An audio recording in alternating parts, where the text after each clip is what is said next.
Muy buenas noches, amados hermanos. Hoy iniciamos la lección número 5 de nuestro curso Evidencias Cristianas Históricas. Hemos hablado acerca de la confiabilidad histórica del Nuevo Testamento y hoy vamos a hablar acerca de la confiabilidad histórica del Antiguo Testamento. Vamos a ubicarnos entonces acá en el material, ponerlo aquí en pantalla.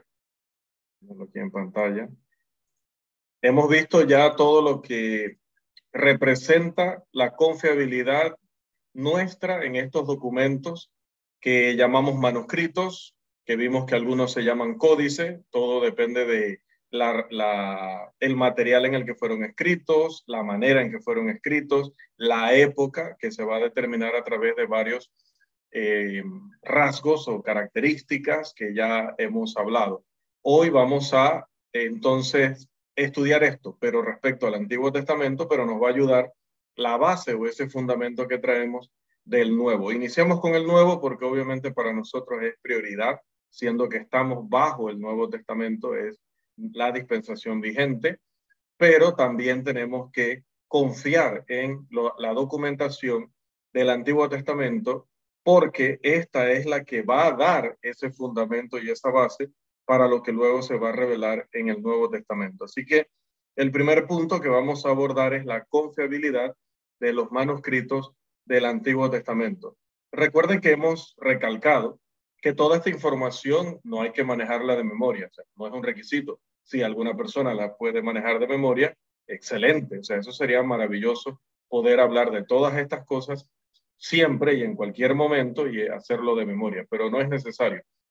Todo esto es información que en el momento la utilizamos para entenderla, para manejarla adecuadamente, para fortalecer aún más la evidencia que presentamos a favor de la fe, pero siempre vamos a tener que estar consultando este tipo de materiales porque estamos hablando de muchísima información, fechas, números, lugares, personas, que, hermano, otra vez, si alguien pudiera memorizar todo eso sería maravilloso, pero no se trata de ello. Esto no es doctrina. Esto tampoco, como decíamos, es la prueba de que la Biblia sea verdadera o no. La prueba de que la Biblia es verdadera o no es las pruebas que ella misma aporta a su favor y que nada tienen que ver con la crítica textual, con la historiografía, etcétera. Pero estas ciencias y los descubrimientos de ellas lo que sí hacen es aportar aún más, acumular más evidencia a favor de la veracidad de la escritura como documento histórico. Y claro, nos interesa porque si aparte de lo que dice la Biblia, también las cosas de esta creación nos ayudan, las herramientas, el conocimiento humano, no lo vamos a desechar porque todo eso nos lo ha dado Dios, no lo ha dado el diablo, nos lo ha dado Dios. Entonces, si podemos utilizarlo a favor de la predicación de la fe cristiana, pues, oye, por supuesto que lo vamos a aprovechar o lo vamos a utilizar. Vamos en esta noche, hermanos, a recordar que hemos hablado de confiabilidad histórica basándonos en cosas que ya hemos establecido y quiero que las recordemos acá. La primera de ellas es que cuando hablamos de confiabilidad histórica, en este caso vamos a hablar del Nuevo Testamento, es que nos referimos a la transmisión textual, es decir, la precisión del proceso de hacer copias de los originales y copias de esas copias de los originales a través de la historia. ¿Qué tan preciso fue cada escriba, fue cada secretario, por decirlo así, que hizo algunas copias de libros o de todo el Nuevo Testamento? Recuerde, en ese tiempo no había imprenta. Si usted quería tener una copia, pues había que contratar a un escriba o había que ser un escriba para tomar entonces un original o una copia muy antigua y usted entonces reproducirla lo más precisa posible. Y así, a través de los siglos, a través de los años, cuando ésta se desgastaba, cuando empezaban a deteriorarse, había que hacer nuevas copias o para llevar a otros lugares donde se iba a predicar el evangelio, había que reproducir aún muchas más copias. Entonces, así es como empieza a haber una cantidad importantísima de copias del Nuevo Testamento y del Antiguo. Ahora, qué tan preciso fueron aquellos que realizaron ese trabajo? esa es parte de la temática, la confiabilidad histórica del Antiguo Testamento. En segundo lugar, la confirmación del Antiguo Testamento mediante la rigurosa evidencia revelada por la arqueología. Otra cosa que nos va a ayudar a determinar que el Antiguo Testamento está compuesto de libros y de autores que verdaderamente estaban contando la historia tal cual era, objetivamente, los detalles, los nombres, los lugares, los eventos, sin exagerar, sin mentir, sin tergiversar, pues una de las cosas que nos va a ayudar a confirmar ello es la arqueología, porque como mencionábamos la otra vez, algunos ateos, algunos incrédulos han utilizado el hecho de que durante muchos años algunas cosas que la Biblia ha dicho no se habían podido confirmar históricamente. Por ejemplo, el pueblo de los hititas o de los eteos, como se llama en la versión Reina Valera. Este pueblo no tenía registro en la historia, por lo menos hasta donde el hombre había descubierto. Hasta hace muy pocos años es que se viene a descubrir un templo donde se recopilaba o se había recopilado toda la información o la mayor parte de información de esta civilización que durante muchos años fue razón de risas y de burlas de parte de arqueólogos incrédulos, de parte de ateos, de parte de muchos autores y detractores que ha tenido la Biblia en la historia. Pero una vez descubiertos los hititas, entonces se confirmó lo que ya la Biblia había afirmado como verdadero y que nosotros lo habíamos creído como tal. Y en tercer lugar, la evidencia documental que va a encontrar esa misma arqueología, porque dentro de ese propósito de encontrar ciudades, de encontrar la historia de personajes, también se toparon a veces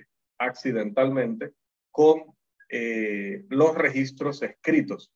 En este caso, recuerde, estamos tratando el tema del Antiguo Testamento. Entonces, vamos a tocar el primer aspecto de esto, la transmisión textual. ¿Cuán preciso fue el proceso de hacer copias?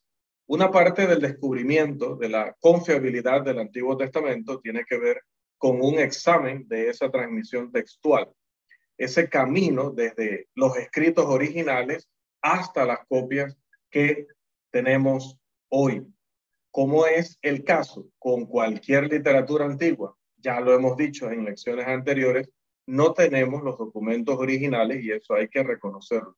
Cuando nosotros en la predicación, en las clases decimos, como dicen el original, como dicen el original, a veces las personas se hacen la idea de que en algún lugar, en una biblioteca o en un museo está la carta original que escribió Pablo, la carta original que escribió Juan, etc. Y cuando decimos el original, no nos estamos refiriendo al material, al manuscrito, nos estamos refiriendo al idioma.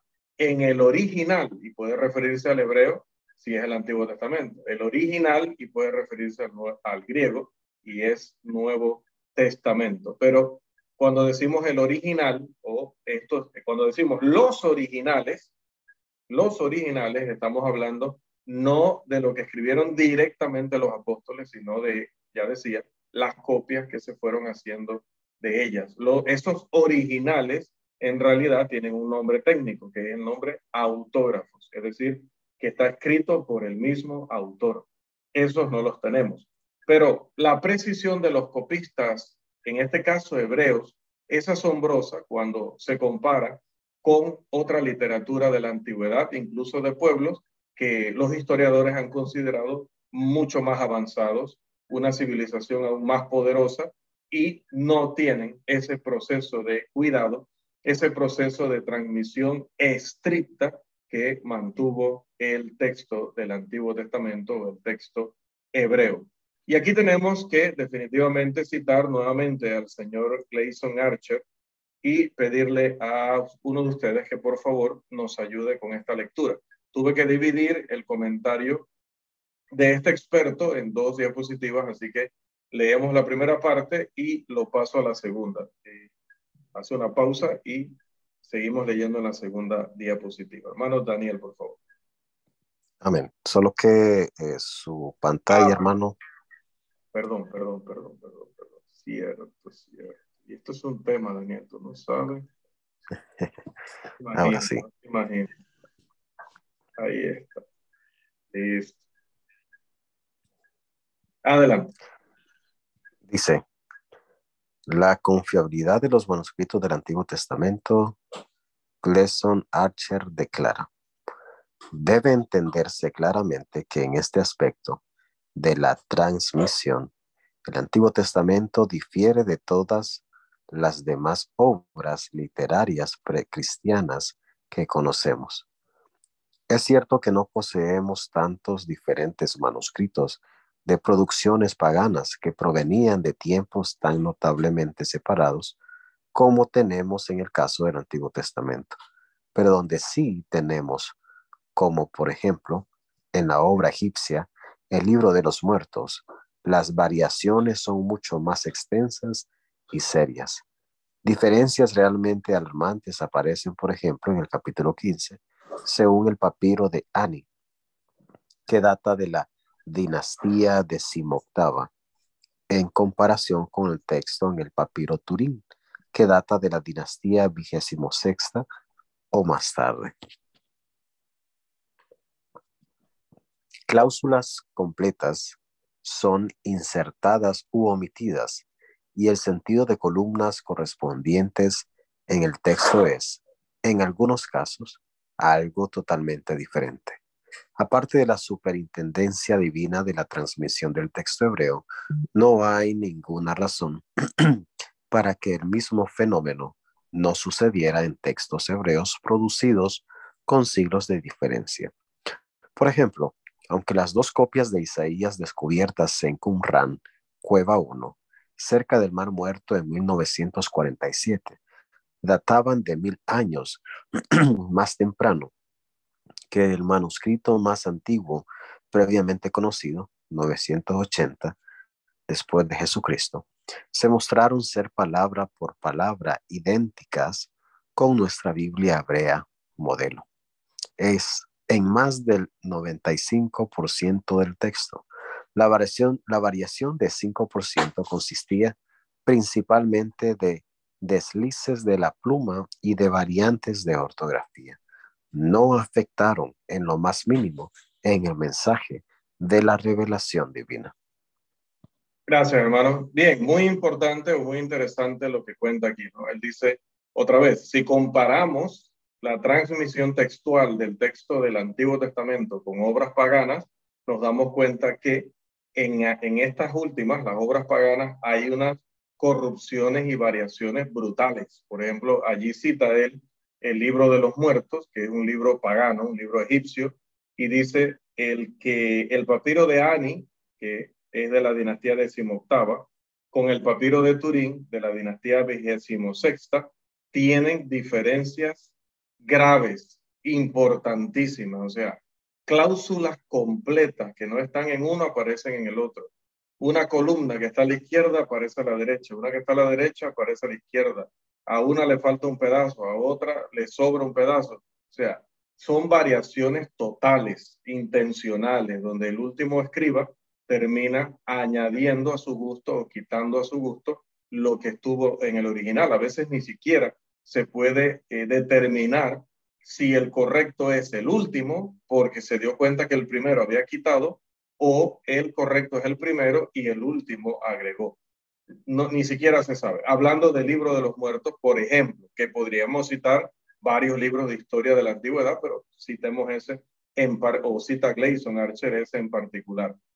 Ahora, refiriéndose, por ejemplo, al texto de Hebreos del Antiguo Testamento, todo lo contrario. Dice él, primero, y yo creo que la mayoría de nosotros está claro en esto y para nosotros es un repaso, pero voy a ser más detallado, obviamente, porque no todos hemos dado este curso. El manuscrito que se utilizaba, ¿sí? El manuscrito que se utilizaba para hacer la traducción del Antiguo Testamento, el que se usaba como base, el más importante, era del 980 después de Cristo. Una copia del 980 después de Cristo. Entonces, haga los números. Si la revelación del Antiguo Testamento terminó unos 400 años antes de la venida de Cristo, y esa copia que había era del 980 después de Cristo, estamos hablando de prácticamente entre el último libro del Antiguo Testamento y esa copia, un periodo, perdón, de 1400 años, mínimo, 1400 años.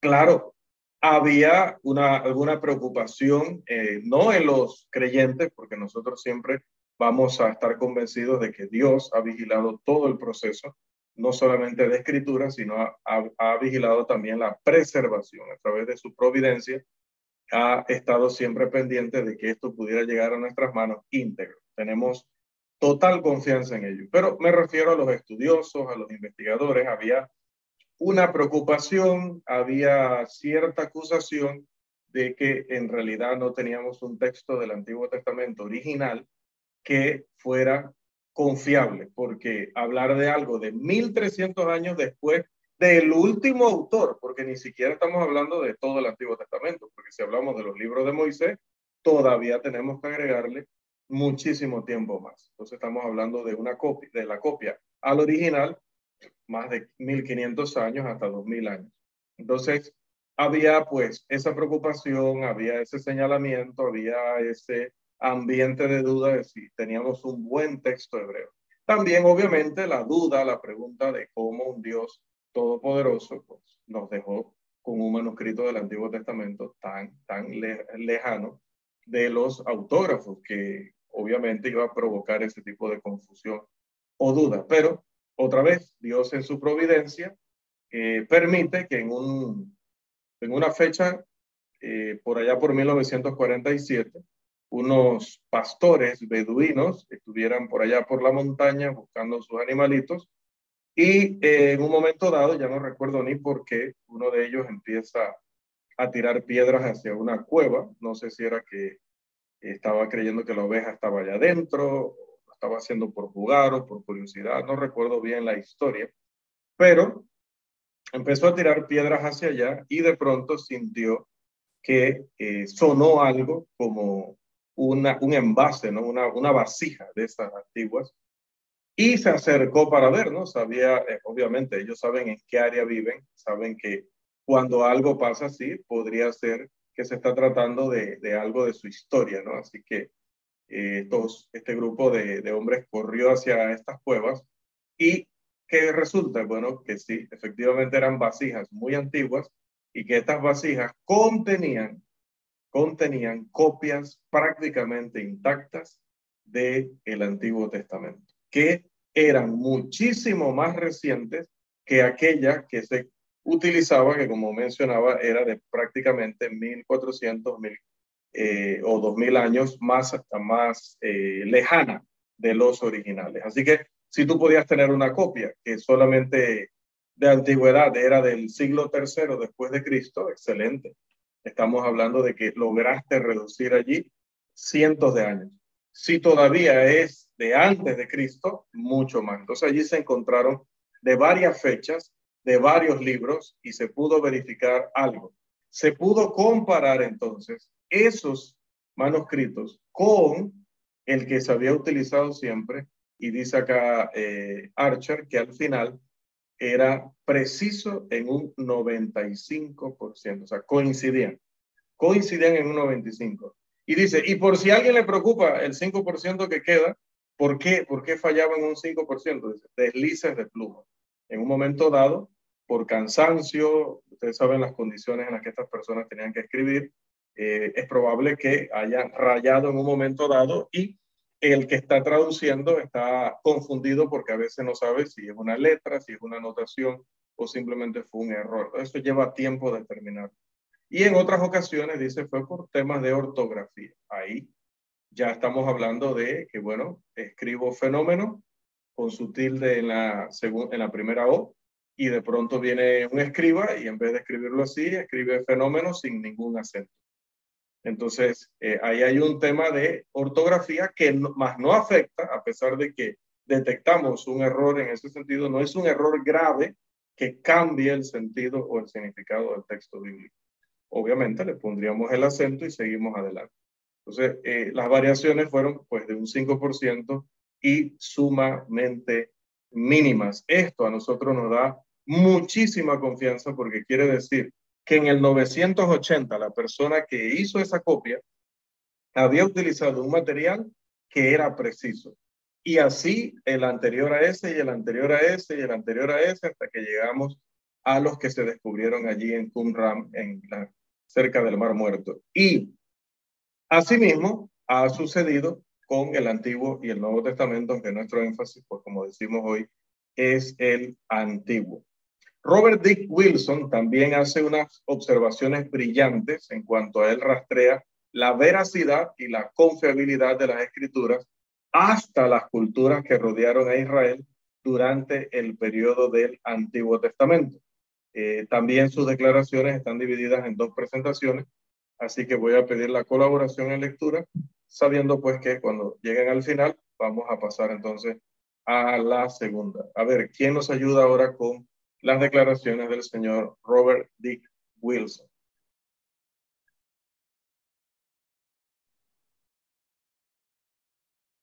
A ver.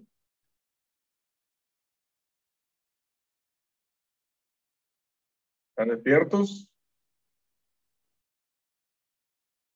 Josué dice que está teniendo problemas. Okay, de internet. Moisés levantó la mano.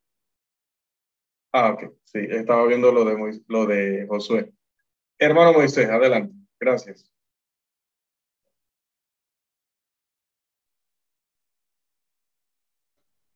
Robert D.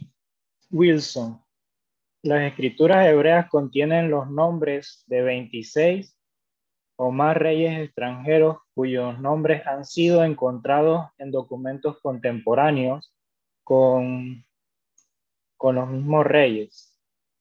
En la mayoría de los casos, los nombres de estos reyes llevan la misma ortografía en sus propios monumentos o en documentos del tiempo en que reinaban, que llevan los documentos del Antiguo Testamento. Las variantes de ortografía que ocurren en los otros responden a las reglas de cambios fonéticos. ¿Cómo funcionaban esas reglas cuando los documentos hebreos alegan haber sido escritos? Solo en el caso de 2 o 3 nombres hay letras, o sea, resultados ortográficos, que todavía no sabemos explicar con certeza. Pero aún en esos pocos casos no se puede probar que la ortografía hebrea es incorrecta. La contraparte de este fenómeno es que los nombres de varios de los reyes de Judá y de Israel son hallados en documentos asirios contemporáneos con los hechos y tienen la misma ortografía que encontramos en el texto hebreo. Hay 144 casos de transliteración de los idiomas egipcio, asirio, babilonio y moabita al hebreo y 40 casos de lo opuesto. Un total de 184 casos. La evidencia muestra que por 2.300 a 3.900 años, 2.300 a 3.900 años, el texto de los nombres propios en la Biblia hebrea ha sido transmitido con una precisión minuciosa, que los escribas originales los hayan deletreado conforme a los principios filológicos correctos, constituye una prueba maravillosa de su cuidado y erudición concienzudos. Además, el hecho de que el texto hebreo haya sido transmitido por los copistas a través de tantos siglos es un fenómeno sin paralelo en la historia de la literatura. Así es, muchas gracias, Moisés. Bien, acá esa era una O en lugar de ese cero que está allí y al inicio, y diría, las escrituras hebreas contienen los nombres de 26 o más reyes extranjeros cuyos nombres han sido encontrados en documentos contemporáneos. Entonces, Esto también es importante, ¿por qué? Porque en algunas ocasiones se mencionan nombres de pueblos que no eran del pueblo de Israel, de otras naciones, en otros idiomas. Entonces, lo que está diciendo el señor Wilson aquí es que es tan interesante el hecho de que al final ellos escriben los nombres en egipcio, en asirio, en hitita, etcétera, lo escriben exactamente como ese nombre se deletreaba en ese idioma, lo que te da a entender automáticamente de que dos cosas. Primero, que el autor, el escritor hebreo o el copista hebreo en este caso, el escriba, como se le llamaba en el Antiguo Testamento, esta persona estaba demasiado comprometida con su trabajo, porque él quería escribir el nombre tal cual ese nombre se redactaba o se pronunciaba en su idioma original.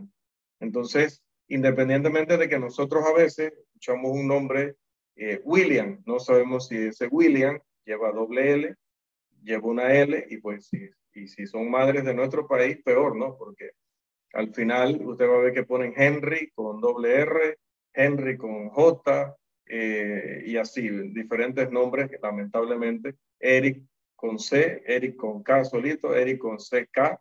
Entonces usted no sabe cómo se escribe, pero allá estamos hablando de un tiempo en el que los nombres mantenían su identidad dentro de su idioma. Entonces, ellos pudieron haberlo cambiado, pudieron haberlo escrito, pudieron haberlo expresado en su propio lenguaje, pero no lo hicieron de esa manera. Lo colocaron tal cual. Lo hicieron así con nombres de ciudades, lo hicieron así con los nombres de los reyes, lo hicieron con sus propios reyes también, en cuanto también los nombres de cada uno de ellos. Y luego hay otros términos que no tienen que ver con nombres, sino decía a veces con ciudades, costumbres, situaciones en egipcio, en asirio, en babilónico, en moabita, y resulta pues que en todos esos casos se utiliza la terminología tal cual. Entonces, esto indica que verdaderamente el pueblo tuvo contacto con los moabitas, tuvo contacto con los egipcios, tuvo contacto con los asirios, tuvo contacto con los babilonios, verdaderamente estuvieron cautivos, el tiempo que dice la Biblia que estuvieron cautivos allá en Babilonia, aprendiendo arameo y todas estas cosas. Se habla de Esdras cuando vuelve con el pueblo y empieza a enseñarles y dice que aunque él sabía el hebreo original, tenía que utilizar muchas veces el arameo para explicar mejor el texto, porque muchos de los más jóvenes no dominaban bien el hebreo de sus padres. Ya estaban más familiarizados con el arameo de sus captores, de sus secuestradores, pues como le podemos llamar a los babilonios, o sus conquistadores. Y por esa razón entonces dice que él le tenía que poner el sentido a la escritura, porque leyendo en el hebreo original, muchos se perdían el significado. Entonces, ahí que vemos que ellos trataban de ser en ese sentido muy fieles, muy respetuosos, muy reverentes. Eran tan estrictos, hermanos, tan estrictos, que cuando luego se hace la traducción del Antiguo Testamento al griego, que es aquella versión a la que se le colocó el nombre de la Septuaginta, esa versión en griego fue aprobada por Jesús y fue aprobada por los apóstoles. No en el sentido de que le pusieron su firma, dijeron, muy bien hecha, vamos a poner la firma que aquí va, sello, certificada. No, no en ese sentido. La forma en que ellos evalúan y aprueban la traducción de la Septuaginta es que la citan constantemente. Citan tanto del texto hebreo como del texto de la Septuaginta, a pesar de que la Septuaginta es una traducción y no está en el idioma original del Antiguo Testamento. Pero si Jesús la citó, si los apóstoles y profetas la citaron, significa que el trabajo de traducción que se hizo fue fenomenal, muy bueno. Cuando Dios dice, si cito el hebreo o cito el griego en el Antiguo Testamento, o sea, si cito de nuestros manuscritos de siempre en hebreo o si cito esta traducción que hicieron estos escribas y traductores judíos, porque todos eran judíos, da igual, el mensaje no se altera para absolutamente nada. Eso nos muestra qué tan serios, qué tan formales eran estas personas con ese trabajo de la transmisión textual.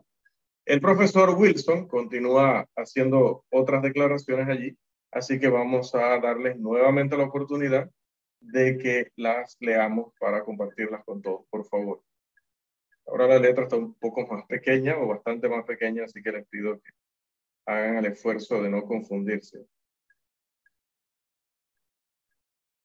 ¿Quién nos ayuda ahí? Con el profesor Wilson continúa.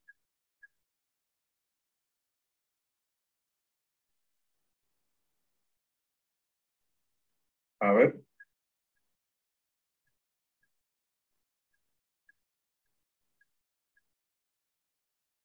¿Quién nos ayuda o no se ve muy bien? Me dicen si no se ve muy bien para leer yo, entonces no hay problema. Yo no te leo porque el celular de la pantalla de Michelle está bastante quebrada, así que no te voy a poder leer completo. Listo.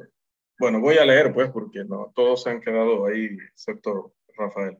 Profesor Wilson continúa, dice, porque ni los que atacan el texto bíblico, ni los que lo defienden, deben suponer que esta ejecución acertada o transmisión precisa de nombres, ahí hay se me duplicaron 2 veces los términos, así que mejor que lo estoy leyendo yo.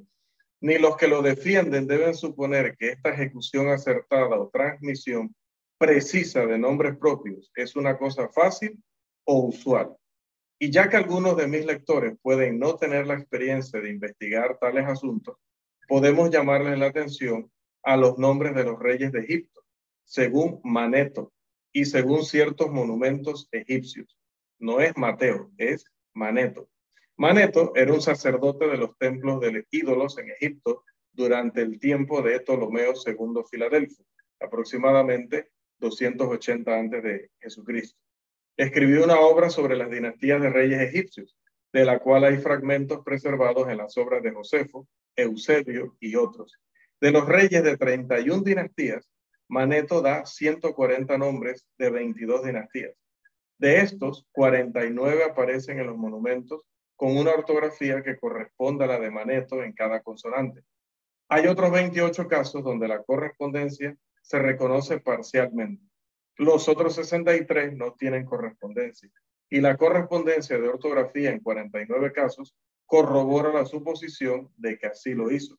Los cientos de variantes y corrupciones de texto en los más de 50 casos donde los nombres no son descifrables se han de atribuir o a él mismo en su labor de copiar o a los errores de quienes han transmitido su texto. O sea, aquí el señor Wilson está presentando el ejemplo de este copista y dice, en el caso de él encontramos sí una cantidad de errores, porque ya decíamos que a veces hay que estar comparando el proceso que llevó el libro de Dios con el proceso que llevaba la literatura pagana de la misma época o una época similar.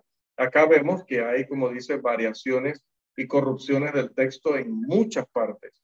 ¿Y esto dice a qué se debe? Bueno, o él se dormía, o se descuidaba, no era muy profesional, o aquellos documentos de los cuales él estaba tomando la información contenían el error y él cayó en ese error. Pero bueno, eso no sería tampoco excusa porque significaría que el hombre no fue lo suficientemente diligente. Lucas no se basó en una sola fuente.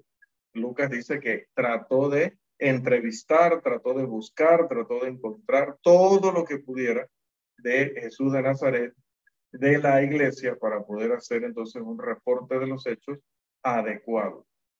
Wilson agrega que habían unos 40 de estos reyes que menciona allí que vivieron entre el 2000 y el 400 antes de Cristo. Según él, todos estos reyes son mencionados en el Antiguo Testamento y en su orden cronológico. Si la persona que escribió los libros del Antiguo Testamento, las personas, hubieran sido, como se ha dicho, de parte de los incrédulos en algunas ocasiones, no, eso lo habrá escrito alguien muchos años después. Eso no fue escrito ni siquiera por Moisés, no fue escrito por Samuel, eso no fue escrito por Isaías, eso no fue escrito por Ezequiel. Eso fue escrito cientos de años después, así que la persona que escribió inventó muchas de esas cosas. No. no es de esta manera, no puede ser así. ¿Por qué?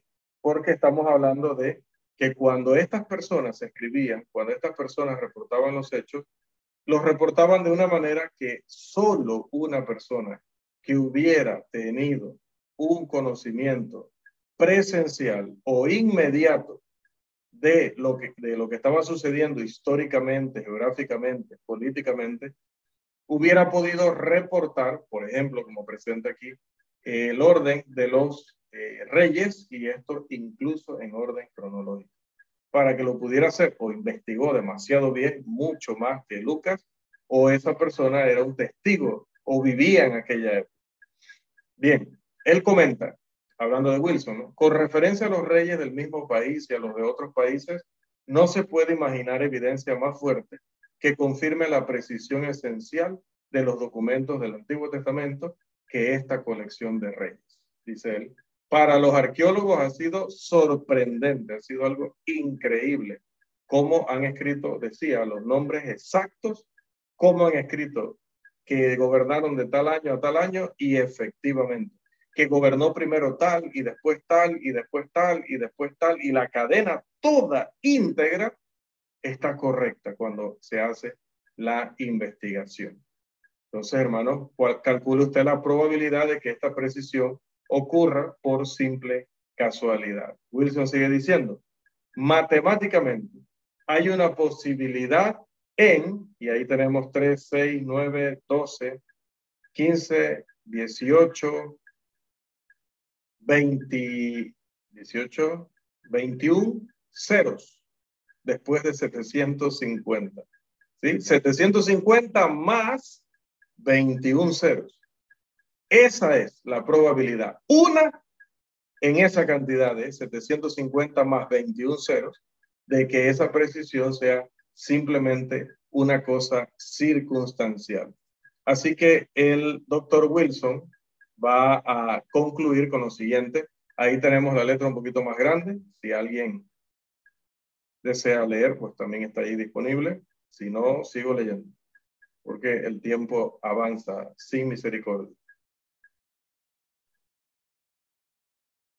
Okay. Basándose en esta evidencia, Wilson concluye, no se puede negar que las copias de los documentos originales, hablando de la Biblia en el Antiguo Testamento sobre todo, se han transmitido por más de 2000 años con una precisión sustancial, y que las copias que existían hace 2000 años hayan sido semejantemente transmitidas de los originales es no solo posible, sino, como hemos mostrado, probable, considerando por analogía los documentos babilónicos que existen, donde ahora tenemos tanto los originales y algunas copias separadas por miles de años. También tenemos veintenas de manuscritos en papiro que muestran, cuando son comparados con nuestras ediciones modernas de las obras clásicas, que han ocurrido solo cambios menores en el texto en los más de 2000 años que han pasado.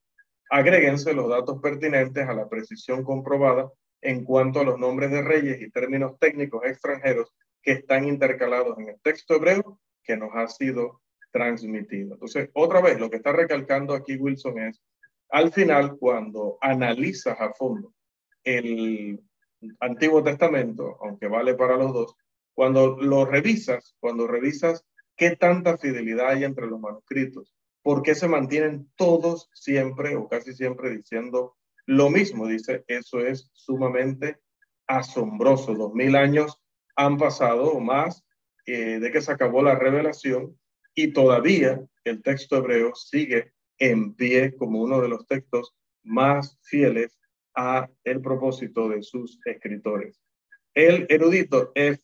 Bruce dice que el texto consonántico de la Biblia hebrea para los masoretas, que eran escribas, estos editaron, habían sido transmitidos hasta el tiempo de ellos con una fidelidad clarísima, y eso a través de un periodo de casi 1000 años. Estos masoretas vienen muchísimos años después de que ya se ha cerrado el canon del Antiguo Testamento, que ya incluso otros han hecho copias del Antiguo Testamento, y entonces vienen los masoretas. Los masoretas fueron personas demasiado consagradas en este proceso.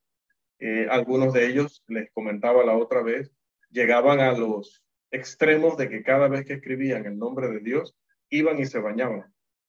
Y la pluma, claro, hoy le llamamos pluma y nos imaginamos una Bic, ¿no?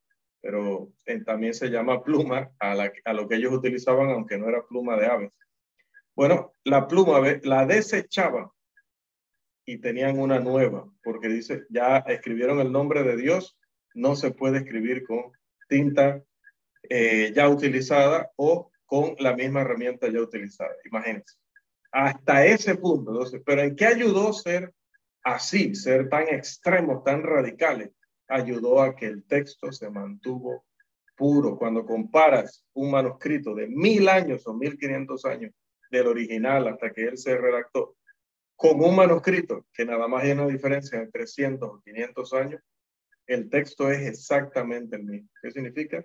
Total fidelidad en la transmisión del texto del Antiguo Testamento.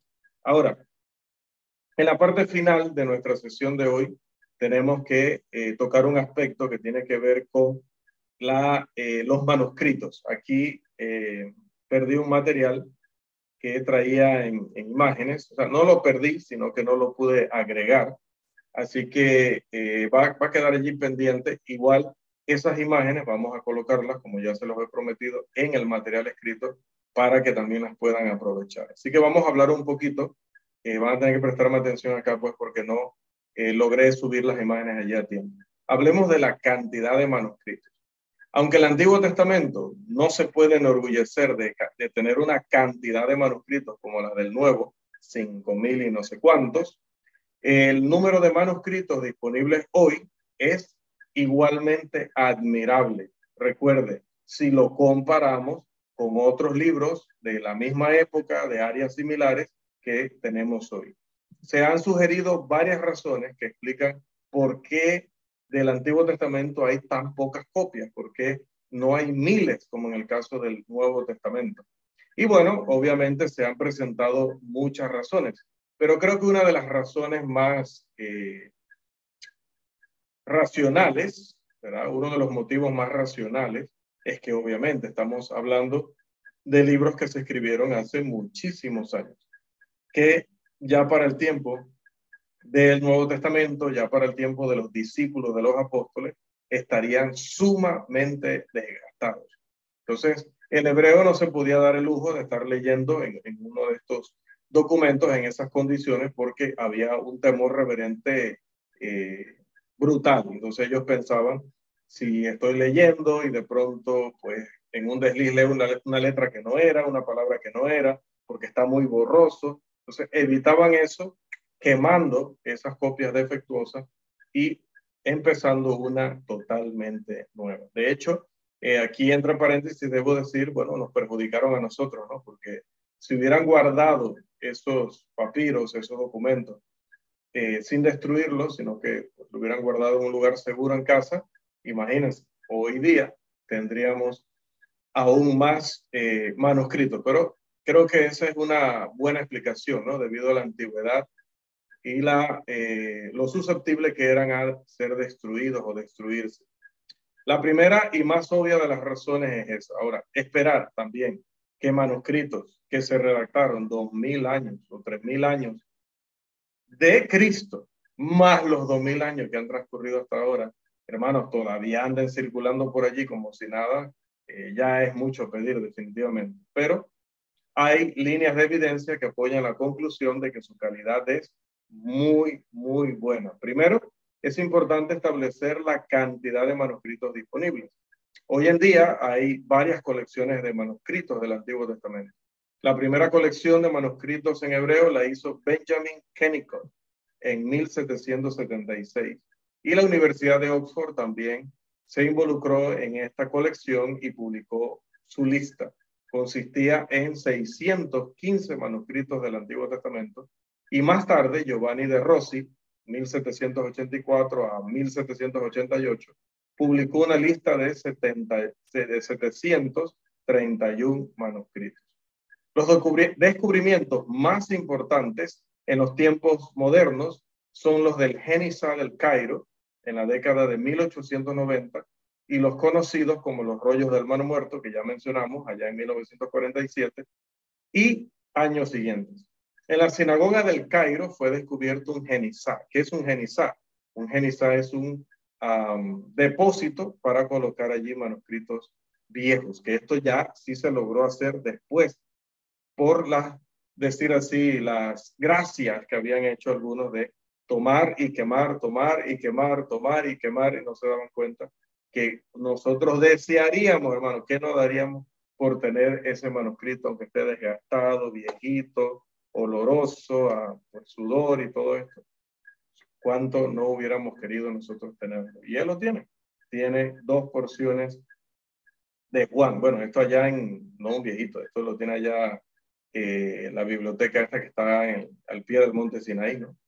Entonces, tienen materiales sumamente importantísimos. Y ahora, antes los quemaban, antes los desechaban y ahora los cuidan. Ahora, esos lugares donde lo colocan se llama Genizá. Bueno, la Genizá del Cairo, los rollos del Mar Muerto, son de los más importantes que hay para comparar el texto hebreo de nuestras Biblias para saber si es preciso o no.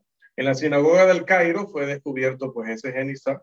Fueron hallados unos 200,000 manuscritos entre completos y pedacitos, ¿no? Fragmentos, de los cuales 10,000 de esos eran manuscritos bíblicos, porque no solamente había de la iglesia, sino que también había muchos otros documentos. Pero cuando se logró sacar, apartar, inventariar los cristianos, dice que eran unos 200,000.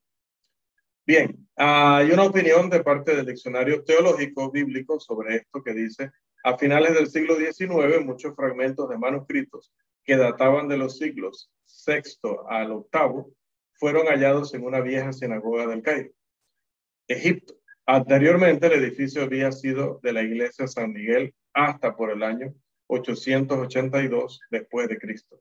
Los manuscritos fueron encontrados en un genizá, o sea, en el depósito ese que mencionábamos, o un cuarto donde los manuscritos pues estaban gastados o imperfectos, pero podían ser escondidos hasta que pudieran ser deshechos según las leyes y costumbres de la época. El otro día estuve pues quemando allí algo y no me acordé que esto, si lo podemos hacer entre el grupo de mayor madurez, pues mucho mejor, pero a veces, como digo siempre por ahí, pues se nos va la onda y no lo hicimos. Bien, dice este diccionario, entonces, anteriormente el edificio había sido de la iglesia de San Miguel hasta por el año 882 después de Cristo. Los manuscritos fueron encontrados en un genizá, o sea, un depósito o cuarto donde estaban los manuscritos gastados e imperfectos y donde podían ser escondidos hasta que pudieran ser deshechos según las costumbres y leyes. Aparentemente este genizá había sido olvidado hasta su reciente descubrimiento. En este pequeño cuarto, hasta unos 200,000 fragmentos fueron preservados, incluyendo algunos textos bíblicos en hebreo y en arameo. Los fragmentos bíblicos tienen fecha del siglo V en adelante. Ahora, hermanos, de los manuscritos hallados en el genizá del Cairo, aproximadamente la mitad de ellos está almacenada en la Universidad de Cambridge, para que lo tengamos allí cuando nos pregunten, ¿dónde están los manuscritos hebreos que los quiero ver? Viaje hasta la Universidad de Cambridge, ella los tiene, o por lo menos tiene la mitad de ellos. Los demás están localizados en diferentes museos del mundo. Paul Cahill, el erudito más conocido, más reconocido de los manuscritos del genizá del Cairo, ha identificado más de 120 que fueron preparados por el grupo babilónico llamado los masoretas. En todo el mundo, la colección más grande de manuscritos se llama la segunda colección Firkovich y se encuentra en San Petersburgo, que si mal no recuerdo es Rusia. Contiene 1,582 artículos preparados en pergamino, 725 hechos en papel, que son pertinentes a la Biblia y a la Masora. También hay 1,200 manuscritos hebreos fragmentarios, o sea, en pedazos, que se consideran parte de la colección Antonín. Cahill alega que todos los manuscritos de la colección Antonín proviene del genizá del Cairo, y en la colección de Firkovich se encuentran 14 manuscritos pertinentes al Antiguo Testamento en hebreo. Tienen fecha, o se calcula que su fecha fue del 929 después de Cristo y 1121 después de Cristo. Todos provienen de ese depósito o Genizá del Cairo. Los manuscritos del Genizá del Cairo están esparcidos ahora por todas partes del mundo. Algunos de los mejores se encuentran en los Estados Unidos de América y forman parte de la colección en memoria de Ennelow, localizada en el Seminario Teológico Judío en la ciudad de Nueva York. El Museo Británico también incluye 161 manuscritos del Antiguo Testamento en hebreo en su exposición. Y en la Universidad Oxford, el catálogo de la biblioteca Bodleian incluye 146 manuscritos del Antiguo Testamento y cada uno contiene un gran número de fragmentos. Entonces, se calcula o se estima que solo en los Estados Unidos existen estos manuscritos fragmentarios, por lo menos un 5% de ellos están, la gran mayoría está ubicada en Estados Unidos y por lo menos un 5% de ellos está en la biblioteca. Y ese 5% de ellos son bíblicos, porque también estamos hablando de que a veces se coleccionaban manuscritos, papiros, que eran de historia, de otras cosas seculares, no necesariamente nada más de la Biblia. Los manuscritos hebreos más significativos están entre el siglo III después de Cristo y el siglo XIV después de Jesucristo. De estos manuscritos, los más increíbles, los más importantes, los más completos, los más que más aporte hicieron fueron los mencionados del rollo del Mar Muerto, que se calcula que fueron redactados más o menos en el siglo III después de Cristo. Y encontramos allí, como decía, hasta fragmentos que pertenecen al primer siglo en cuanto sobre todo al texto del Antiguo Testamento. Incluyen un libro completo del Antiguo Testamento como es Isaías, estoy hablando de los rollos del Mar Muerto, o sea, rollos que se encontraron en las cuevas cerca del Mar Muerto, allá en esa zona. Ahí también hay miles de fragmentos que juntos representan cada libro del Antiguo Testamento, excepto uno, el libro de Esther. Vamos a ver más adelante o más en detalle en nuestro curso temas de los rollos del Mar Muerto, pero hasta ahora creo que es suficiente. Ellos son muy importantes, eso sí, porque confirman la precisión de otros manuscritos que provienen de fechas mucho más lejanas de los autores originales. Ya podríamos volver a casa y seguir con la normalidad sabiendo que estos manuscritos demuestran que el texto hebreo que nosotros leemos hoy era exactamente el texto hebreo que leyeron Jesús y sus apóstoles, era exactamente el texto hebreo que venía del Antiguo Testamento. Esos rollos de Qumran se encuentran en el Museo Británico, por si algún día se quiere dar la vuelta por allá y visitarlos, conocerlos en persona, pues están allá en el Museo Británico, en Londres, si no me equivoco, ¿no?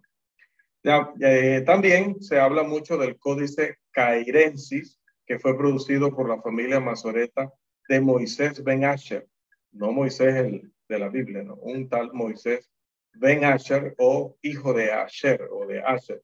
Y este contiene los profetas mayores, los profetas menores, pero falta el resto del Antiguo Testamento. También está el manuscrito llamado Códice de los Profetas de Leningrado, que es del 916, más o menos, después de Jesucristo.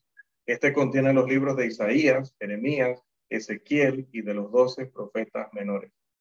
El manuscrito hebreo más antiguo debe contener más de 10.000 manuscritos del Antiguo Testamento, o páginas del Antiguo Testamento, manuscritos, y es uno de los que está más completo. Le llaman el Códice Babylonicus Petropalitanus y se calcula que fue redactado o recopilado en el año 1008 después de Jesucristo y está en un museo también en San Petersburgo.